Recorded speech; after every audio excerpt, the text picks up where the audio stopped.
Hey everyone, welcome. It's another episode of our Hoopla Diaries here at the Port Washington Public Library, where different members of our staff are talking about some of the cool and fun things that we're finding on Hoopla digital streaming service that's available through the library with your library card. And I hope all of you have gone out and opened up a Hoopla account, because there's some really cool stuff to be found there. And I'm Tony Traguardo, and I'm going to be doing this week's edition of Hoopla Diaries and talking about some of the things I found and how I found them, which is part of the key to it. One of the things that I've been enjoying is I will go into Hoopla and I will look for a book that I know I like, and when the record comes up for that book, I will follow the author and see if there are any works by the author or other works by the author that I might be interested in. So as people know who've seen some of the library videos or come to the library, I'm also a Beatles historian, a Beatles collector. So I randomly just looked in the book section under the Beatles to see what I might see. And there are always books here and there that I haven't read or haven't considered reading yet. But I spotted a book that I have read that I'm familiar with, a book called The Unreleased Beatles by a fellow named Richie Unterberger. And Richie's written some great books. So what I did was, in the record for The Unreleased Beatles, I clicked on the book Unreleased Beatles, and in that book, I clicked on Richie's name. And I know I've read a couple of Richie's books and correspond with Richie on a personal level. And Richie was at the Port Washington Library once, actually doing a presentation. But when I clicked on Richie's name, up came the books that I've read by Richie and a few books that I have not read, and one of which I didn't even know existed. I did not know that Richie had written a book about the group Fleetwood Mac, and I'm a big Fleetwood Mac fan. But Richie's other books, there's one called Urban Spacemen and Wayfaring Strangers, and it's about some of the more obscure groups of the mid to late 60s that really deserve recognition but may not necessarily have gotten that recognition. And then there's also a compendium that I didn't know Richie had called Jingle Jangle Morning that compiles two of Richie's books, Turn, Turn, Turn and 8 Miles High, which are kind of about the folk rock movement. The Jingle Jangle refers to like the jangly guitars of the group The Byrds. And I didn't know that that compendium existed, but that's a great way to read two of Richie Unterberger's excellent music books, all under one roof, as you might say. But again, the one that led me to Richie's record, Richie's list of stuff that's on Hoopla, was a book called The Unreleased Beatles, which is a fun read, and it has information about a lot of Beatles material that, as of the writing of that book, had remained unreleased. He also has a book on Bob Marley and the Wailers, which I'd known about but had forgotten that Richie had written.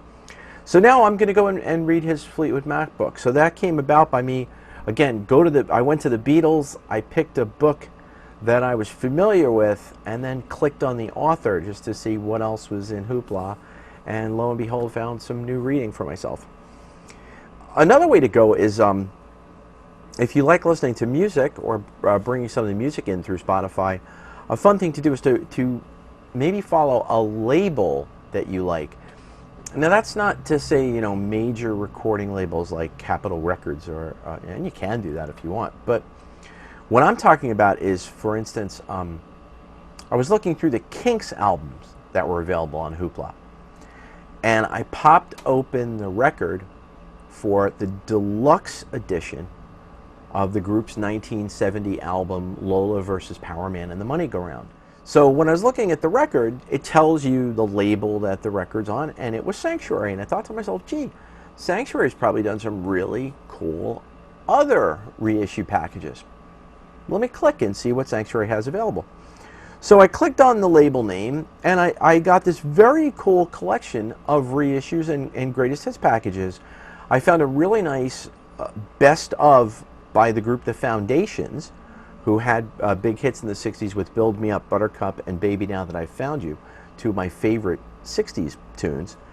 There was also an anthology collection for a group called Prelude, and they had a hit in 1973 with an a cappella version of Neil Young's After the Gold Rush.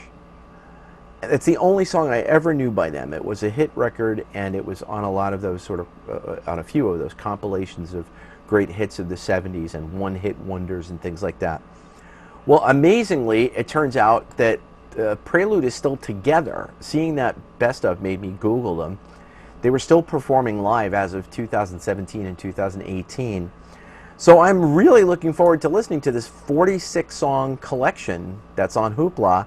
And then maybe I'll go track down some of their more recent music too. So it's nice also because now Hoopla has led to me, maybe spending some money on some product by an act that's been at it for such a long time. Another thing that I did was sometimes I'll curiously look to see what is there by an artist on Hoopla. And I Googled Richard Thompson, who I'm a huge fan of and have seen live many, many, many times. He's an incredible live performer. He's one person that my wife and I never miss when he's out and in the area. And there were 23 Richard Thompson titles available on Hoopla, including some hard-to-find things. Like there's an album called Strict Tempo, which you don't really see everywhere. Richard did an album called Still, and the deluxe edition of Still is available on Hoopla. And there are also the records that he made with his wife Linda Thompson, including I Want to See the Bright Lights Tonight, which is just an incredible collection of songs. And also there's a best of Richard and Linda Thompson, which has some really interesting things on it. So that was one artist that I looked up just to see what was there. I took a gamble and went for broke to see Grateful Dead. Just curious, what Grateful Dead is going to be there? Well, Grateful Dead fans who have their library cards or have access to Hoopla, however they have access to it, can rejoice over the amount of material they can find on Hoopla. It is really incredible how much is there. The quote that, when you see the total on the bottom, 180 different Dead and Dead-related titles, and only 6 of those, when I scroll to the end, were like false positives. They really maybe had like one song or the Grateful Dead are mentioned or something like that. You will find on Hoopla dozens and dozens of online-only versions of complete concert recordings, along with all of the band's many studio recordings, up to and including the recently released 50th anniversary editions of the group studio records, and they're all there on Hoopla to be enjoyed. So that's it for this edition of Hoopla Diaries. I hope you will have fun exploring on Hoopla using these different methods. Again, I call it taking yourself down the rabbit hole, and I hope that you will do that on this great streaming service that we have offered through the Port Washington Public Library. And again, I'm Tony Traguardo, and thanks for listening to this week's and watching this week's Hoopla Diaries. See you soon.